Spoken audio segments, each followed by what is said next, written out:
Hello friends, स्वागत है आप सभी का। आज हम एंटीऑक्सीडेंट्स के बारे में बात करने वाले हैं। तो पहले हम देखते हैं एंटीऑक्सीडेंट्स होते क्या हैं।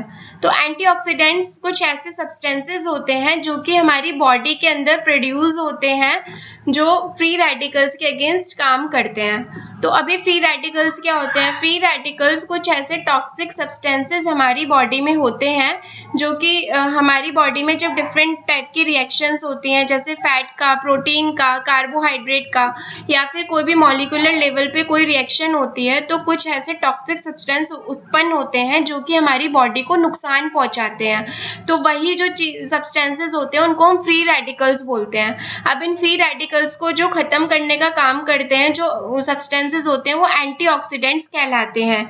यही एंटीऑक्सीडेंट्स भी बॉडी से नेचुरली भी प्रोड्यूस होते हैं और हम बाहर से भी इनको ले सकते हैं। इन एंटीऑक्सीडेंट्स को फ्री रेडिकल स्कैवेंजर्स भी बोला जाता है। फ्री रेडिकल स्कैवेंजर्स का मतलब क्या है? स्कैवेंजर जो किसी भी चीज की सफाई करें वहां से। तो ये एक तरीके से फ्री रेडिकल्स को हटा रहे हैं। तो ये फ्री रेडिकल्स हटा रहे हैं तो वहां के हार्मफुल इफेक्ट्स को भी हटा रहे हैं, और हमें डिफरेंट टाइप की डिजीजेस जैसे कि डायबिटीज मेलाइटस है, मोटापा है, या फिर आगे जाके जो heart diseases, long lasting diseases free radicals की वजह से होती हैं, उनसे हमें बचाते हैं। अब एंटीऑक्सीडेंट्स भी दो टाइप के पाए जाते हैं, मैं बहुत ज़्यादा डिटेल में नहीं जाऊंगी। फर्स्ट नंबर पे हम देखेंगे एंजाइमेटिक एंटीऑक्सीडेंट्स। एंजाइमेटिक एंटीऑक्सीडेंट्स हमारी बॉडी में नेचुरली प्रोड्यूस होते हैं जब हमारी बॉडी में डिफरेंट टाइप की रिएक्शंस हो रही होती हैं। फिर आते हैं दूसरे नंबर पे नॉन एंजाइमेटिक एंटीऑक्सीडेंट्स। ये टाइप के जो एंटीऑक्सीडेंट होते हैं दो टाइप के होते हैं। पहला हमारा होता है लाइपोफिलिक। लाइपोफिलिक मतलब ऐसे एंटीऑक्सीडेंट जो कि हमारे लिपिड्स में सॉल्युबल होते हैं, मतलब लिपिड्स क्या फैट में सॉल्युबल होते हैं, जैसे कि हमारा कैरोटीन, फ्लेवोनॉइड्स एटसेट्रा। उसके बाद दूसरा होता है हमारा हाइड्रोफिलिक। हाइड्रोफिलिक ऐसे एंटीऑक्सीडेंट्स होते हैं जो कि हाइड्रोफिलिक मतलब वाटर लविंग, जो कि हमारे वाटर के अंदर सॉल्युबल होते हैं, जैसे कि हमारा एल्ब्यूमिन, इस टाइप से। अब इसमें हम देख सकते हैं कि जो फ्री रेडिकल्स हमारे होते हैं, इलेक्ट्रॉन्स जो होते हैं हमारे अनपेयर्ड फॉर्म में होते हैं। आप लास्ट वीडियो में भी मेरे जाके देख सकते हैं फ्री रेडिकल्स के बारे में। तो फ्री रेडिकल्स जो होता है वो अनपेयर्ड फॉर्म में होता है। तो एंटीऑक्सीडेंट क्या करता है? उसका मॉलिक्यूल फ्री रेडिकल्स के साथ पेयर करने की कोशिश करता है। जब वो एंटीऑक्सीडेंट फ्री रेडिकल्स के साथ पेयर करेगा, उसके साथ मिलेगा, तो वो फ्री रेडिकल्स को वहां से उसके इफेक्ट को कम कर देगा, उसको हटा देगा। तो डैट वो हमारी बॉडी को उस हार्म से क्या कर देगा? बचा देगा। इसके बाद अगर मैं आपको आयुर्वेद के दृष्टिकोण से हम देखें तो चरक संहिता में बहुत ही सुंदर तरीके से इसका वर्णन किया गया है। चरक चिकित्सा 1 में बताया गया है, स्वस्थ ऊर्जस्करम यत्तु तद वृश्यम तद रसायनम, अर्थात जो स्वस्थ व्यक्ति में ऊर्जस्कर मतलब ओज या प्रशस्त भाव को बढ़ावे। ओज क्या होता है? जो आयुर्वेद में बताया गया है, जो कि हम आहार रस खाते हैं तो उससे 7 धातुओं की उत्पत्ति होती है, और जो हमारी 7 धातुएं होती हैं रस, रक्त, मांस, मेद, अस्थि, मज्जा, शुक्र, जो लास्ट शुक्र धातु होती है उसके परिणाम स्वरूप आगे जाके ओज बनता है। ये जो ओज होता है एक तरीके से आपके पूरे शरीर का बल होता है, सार होता है, इसे सार भी बोला जाता है। तो ये बहुत ही हमारी बॉडी के लिए इम्पॉर्टेंट होता है। अगर हम इसको मॉडर्न एस्पेक्ट से, आज के आम लैंग्वेज की उससे देखें तो एक तरीके से आप समझ सकते हैं हमारे शरीर की रोग प्रतिरोधक क्षमता होती है, हमारा इम्यून सिस्टम होता है, जिसको बूस्टअप करता है हमारा रसायन। तो एक तरीके से ये रसायन जो है हमारे बॉडी के ओज को बढ़ा रहा है, हमारे बल की वृद्धि कर रहा है, इसलिए ये क्या कहला रहा है? रसायन कहला रहा है। अब अगर हम इसकी क्वालिटीज देखें तो बड़ी सुंदर तरीके से आचार्य चरक ने इसका वर्णन किया है। दीर्घम आयु स्मृति मेधा आरोग्यम तरुणम व। दीर्घम आयु, दीर्घम आयु मतलब लंबी आयु देने वाला। देखिए ये किसी भी चीज के हार्मफुल इफेक्ट्स को अगर मिटाएगा, अगर कोई भी इंसान रोगों से फ्री रहेगा तो ऑब्वियसली हेल्दी रहेगा, तो लंबी जिंदगी जिएगा ही जिएगा। उसके बाद बोला गया स्मृति। स्मृति मतलब हमारी जो होती है सोचने समझने की शक्ति, हमारी याददाश्त जो होती है उसको बोलते हैं स्मृति। मेधा हमारी इंटेलिजेंस पावर, इसको ये क्या करता है? बढ़ाता है। रसायन के खाने से क्या होता है? जो एंटीऑक्सीडेंट्स हम बॉडी के अंदर लेते हैं वो हमारे मेंटल लेवल पे भी, हमारी मेंटल हेल्थ को भी इम्प्रूव करता है। हमारी बॉडी से, हमारे ब्रेन से कुछ हैप्पी हार्मोन्स निकलते हैं लाइक सेरोटोनिन, उनको जनरेट करता है, तो जिससे हमारा मेंटल हेल्थ अच्छा बनेगा तो हमारी स्मृति और मेधा दोनों ही अच्छी होंगी। उसके बाद बोला गया आरोग्य। आरोग्य मतलब हमको रोगों से मुक्त रखेगा। तरुणम वै, जैसे कि हमने पीछे पढ़ा था कि फ्री रेडिकल्स क्या करते हैं, एजिंग को एक्सीलरेट करते हैं, तो एंटीऑक्सीडेंट्स या रसायन उसके अगेंस्ट वर्क करते हैं। तो एक तरीके से वो क्या करेंगे, जो हमारी एजिंग प्रोसेस हो रही है, जो उम्र से पहले ही ओल्ड एज जैसा फीचर्स आने लगते हैं, उससे हमको बचाएगा। रसायन प्रवाह वड स्वर औद्रयम देह इंद्रिय बलम प्रदम, मतलब हमारे शरीर की कांति को ये बढ़ाएगा। हमारे जो शरीर है, हमारे जो सेंस ऑर्गन्स हैं, उन्हें काम करने की और ज्यादा क्षमता ये हमें प्रोवाइड करता है। इसके बाद हम देखेंगे वाक सिद्धि प्रणति कांति लभते न रसायनात् लाभोपयो ही शष्टानाम रसादीना रसायनम। फिर हम देखेंगे कि जैसे अगर कोई भी व्यक्ति, अगर हम सोचें कोई भी व्यक्ति अगर हेल्थ उसकी अच्छी होगी, अगर वो किसी भी मेंटल इशू से ग्रस्त नहीं होगा, उसकी मेंटल हेल्थ, उसकी फिजिकल हेल्थ, उसकी सोशल हेल्थ, हर तरीके से अगर वो अच्छा रहेगा, तो हम कोई भी काम करेंगे तो उसमें हम क्या करेंगे, कॉन्फिडेंस महसूस करेंगे। तो वो जो बोलेगा, जो करेगा, वो उसको अपने वर्क में, प्रैक्टिकल वर्क में अच्छे से ले पाएगा। तो ये सभी जो हमें प्राप्त होती हैं, सब क्वालिटीज जो होती हैं, वो हमें रसायन के सेवन से प्राप्त होती हैं। रसायन के बारे में आचार्य चरक ने कई और भी ऐसी औषधियां बताई हैं, जैसे कि आंवला, अश्वगंधा, हरित की बताई है। मेरे पिछले वीडियो में आंवला और अश्वगंधा के बारे में मैंने डिस्क्राइब किया है, आप वहां जाकर के देख सकते हैं। आज हम कुछ ऐसे किचन इंग्रेडिएंट्स की बात करेंगे जो कि आसानी से इंडियन किचन में मिल जाते हैं और जिनमें की ऐसी प्रॉपर्टीज मिलती हैं जो कि हमें बॉडी में जो टॉक्सिन्स हैं उनसे फाइट करने के लिए हेल्प करेगी। तो अगर हम पहला देखें तो क्लोव। क्लोव होता है एक तरीके से, लौंग को बोला जाता है क्लोव, जिसका नाम होता है बॉटेनिकल नेम पाइपर लॉन्गम। ये बहुत ही एंटीऑक्सीडेंट से रिच होता है। इसमें पॉलीफिनॉल नाम का एंटीऑक्सीडेंट्स होता है जो कि बहुत ज्यादा मात्रा में मिलता है। लौंग में विटामिन और मिनरल्स भी पाए जाते हैं। यहाँ पर इसमें अगर देखा जाए इसके केमिकल कंपोजिशन में, तो इसमें यूगेनॉल भी पाया जाता है जो कि एक पावरफुल जर्मिसाइड है। इसमें कैरियोफाइलिन भी पाया जाता है जिसमें एंटी माइक्रोबियल प्रॉपर्टीज होती हैं। इसमें विटामिन सी भी मिलता है जो कि हमारी इम्यूनिटी को बूस्ट अप करता है।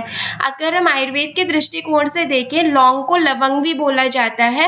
इसमें इसका वीर्य जो बताया गया है, उष्ण बताया गया है। एक तरीके से हम वीर्य क्या समझ सकते हैं, लेमैन लैंग्वेज में अगर हम देखें तो आम लैंग्वेज में इसको तासीर भी बोला जाता है। ऐसा बोलते हैं ना, तासीर गर्म है, ठंडी है, तो वीर्य उसी को बोला जाता है। तो आयुर्वेद में जो लौंग है उसकी तासीर को गर्म बताया गया है। गर्म होने की वजह से कफनाशक होता है, जो हमारे शरीर के चैनल्स होता है, ये उसको क्या करता है, प्यूरिफाई करने का काम करती है। और एक तरीके से एंटीकोगुलेंट प्रॉपर्टी, खून को पतला करने का भी काम करती है लौंग। इसके बाद बहुत ही ब्यूटीफुल रेसिपी है ब्लैक पेपर, जो कि काली मिर्च सभी की रसोई में बहुत आसानी से मिल जाती है और बहुत ही यूज होती है कुकिंग में। इसका बॉटेनिकल नेम पाइपर नाइग्रम होता है। इसको किंग ऑफ स्पाइसेस भी बोला गया है। इसका केमिकल कंपोजिशन, अगर एक्शंस की मैं बात करूं तो इसके अंदर पाइपरीन नाम का एक एक्टिव कंपाउंड पाया जाता है जिसमें कि भरपूर मात्रा में एंटीऑक्सीडेंट प्रॉपर्टीज होती हैं, एंटी इन्फ्लेमेटरी प्रॉपर्टीज होती हैं।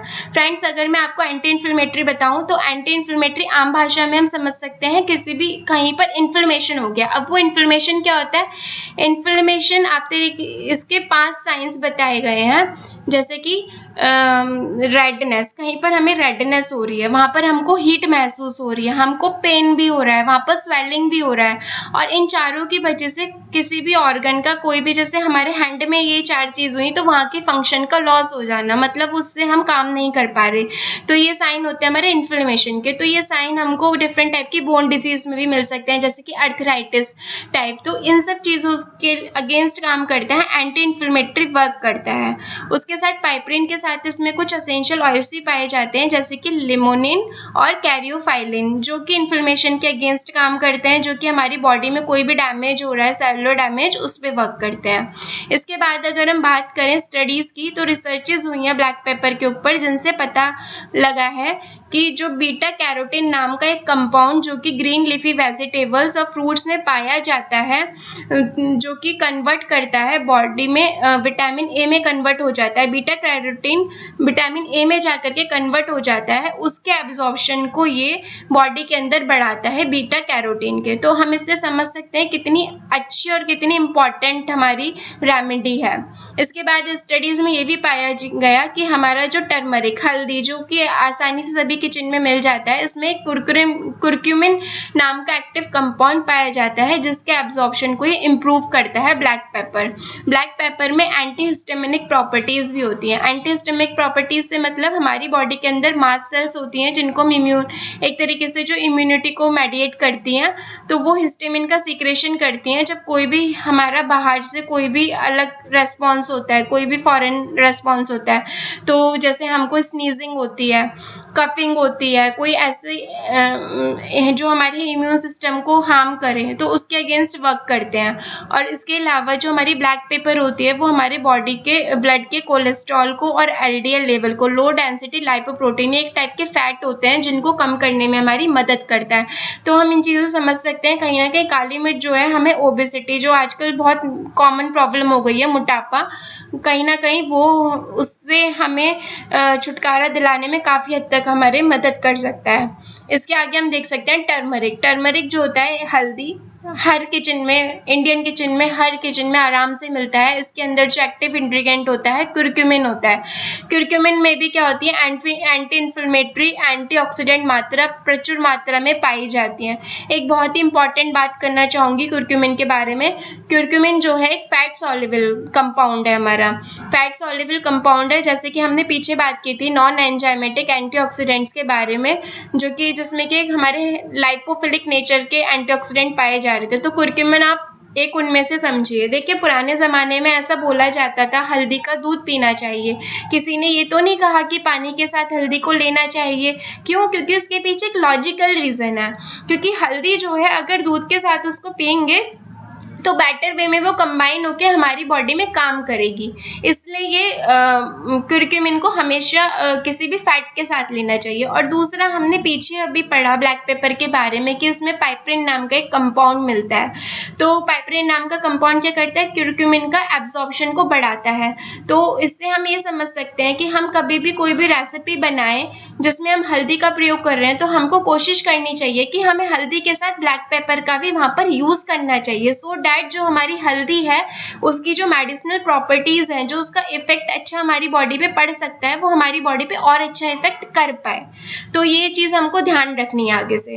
और कुरक्यूमिन क्या करता है, BDNF को बूस्ट करता है। BDNF क्या होता है, ब्रेन डिराइव न्यूरोट्रॉपिक फैक्टर्स। ये हमारी बॉडी में ब्रेन में होते हैं, जिससे क्या करते हैं, जो कि हमारी जो बॉडी के अंदर नर्व्स, ब्रेन के अंदर न्यूरॉन्स होते हैं, जो हमारे नर्व्स होती हैं, उनकी ग्रोथ को बढ़ाता है, जिससे क्या करता है, हमारी बॉडी में हीलिंग का काम भी करता है। डिजेनरेटिव प्रोसेस होता है उसके अगेंस्ट फाइट करता है। हमारी मेमोरी को भी इम्प्रूव करने में मदद करती है हल्दी। और जब ये ब्रेन पे इतना अच्छा काम करेगा तो वो कहीं ना कहीं हमारे डिप्रेशन, हमारे स्ट्रेस लेवल को भी कम करेगा। हल्दी के बारे में ऐसा पाया गया है कि ये क्रॉस कर सकता है ब्लड ब्रेन बैरियर को, जिसकी वजह से क्या कर सकता है, ये वहाँ पर ब्लड ब्रेन बैरियर को क्रॉस करके अल्जाइमर डिजीज को भी प्रिवेंट करने में काफ़ी कारगर सिद्ध हो सकता है। इसके बाद हम बात कर सकते हैं गार्लिक के बारे में। गार्लिक मतलब लहसुन, जो कि हर कोई जानता है, इंडियन किचन में बहुत आराम से मिलता है। इसका बॉटेनिकल नेम होता है एलियम सटाइवम।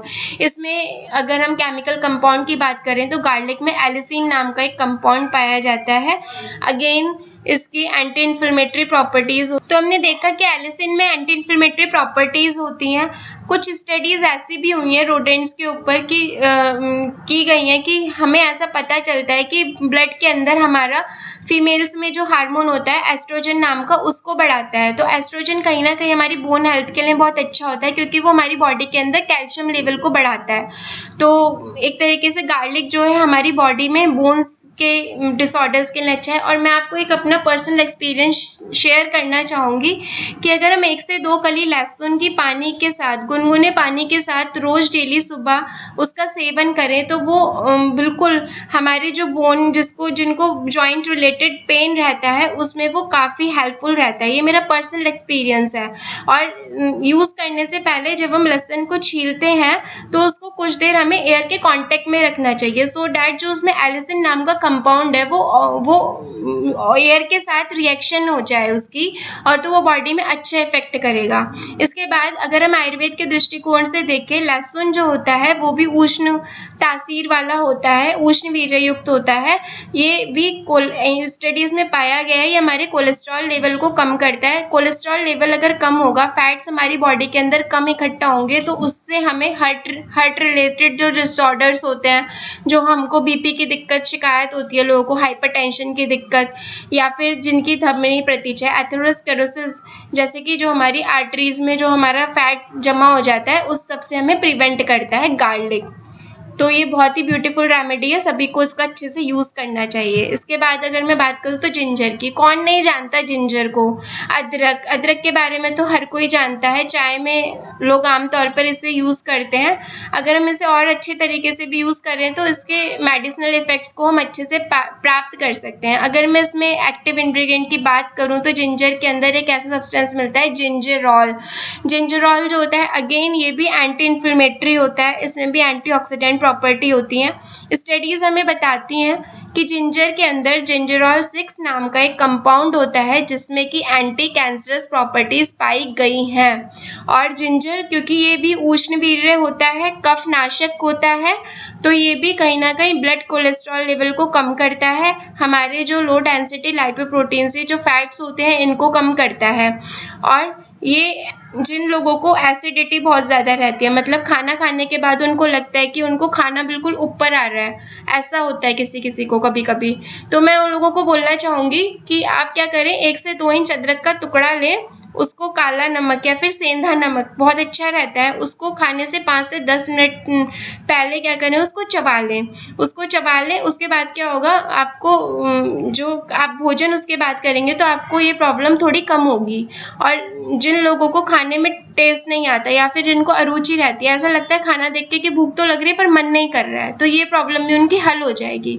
और डाइजेशन को भी इम्प्रूव करता है अदरक, क्योंकि ये जो हमारे आयुर्वेद में बताई गई है, हमारी डाइजेस्टिव फायर अग्नि के बारे में बताया गया है, तो वो उसको भी क्या करता है, कहीं हद तक इम्प्रूव करता है। तो काफ़ी अच्छे रिजल्ट्स होते हैं, अदरक को हमें अच्छे से यूज़ करना चाहिए। इसके बाद अगर मैं लास्ट अपनी रेमेडी की बात करूँ तो लेमन, नींबू, इसके बारे में भी सभी जानते हैं और सभी नॉर्मली इसका यूज़ करते हैं। नींबू पानी एक ऐसी औषधि है जिसको अगर हम इंटेलिजेंटली अगर अच्छे से यूज़ करें तो उसके हम बहुत सारे इसके फ़ायदे पाए जा सकते हैं। लेमन में क्या होता है, हाई क्वांटिटी में, हाई अमाउंट में विटामिन सी पाया जाता है, जो कि इसके एंटीऑक्सीडेंट प्रॉपर्टीज़ के लिए रेस्पॉन्सिबल होता है।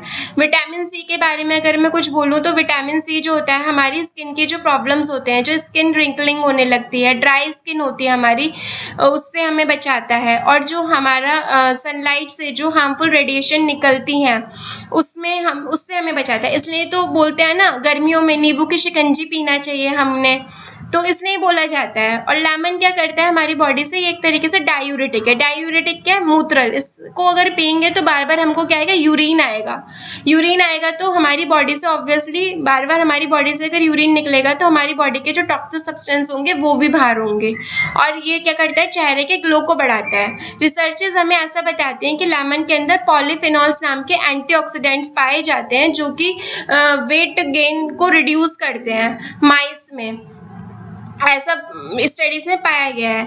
और ये कहीं ना कहीं क्या करता है, हमारे इंसुलिन रेजिस्टेंस को भी इम्प्रूव करता है। फ्रेंड्स, यहाँ पर मैं एक बात बोलना चाहूँगी, आजकल कुछ ऐसा लोगों का ट्रेंड बन गया है कि वो नींबू पानी के नाम पर सुबह गर्म पानी में नींबू और शहद मिलाकर पीते हैं। फ्रेंड्स, मैं आपसे बोलना चाहूँगी, ये बहुत बड़ा मिथ है। हमें कभी भी हनी का प्रयोग गर्म चीज़ों के साथ बिल्कुल नहीं करना चाहिए।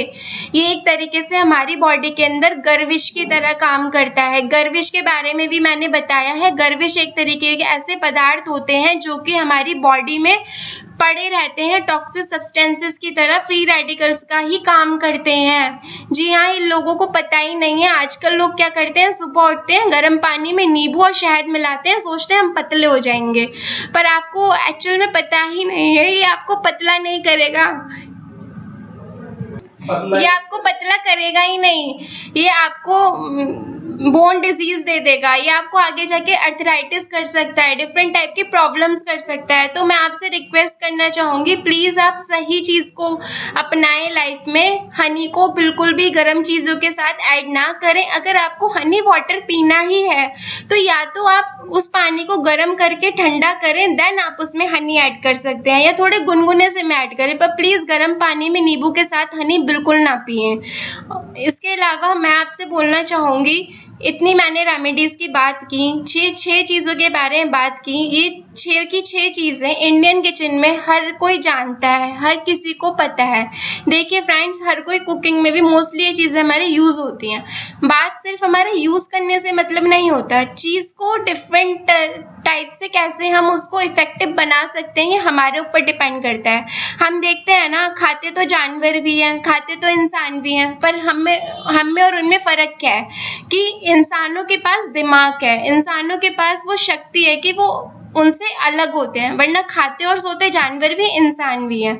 तो इसी तरीके से बोलना चाहूँगी, रेमेडी सबके पास है, बट जो इस चीज़ को अच्छे से यूज़ करेगा, इसको इफेक्टिवली यूज़ करेगा, वो उसके और इफेक्ट्स को पा सकता है।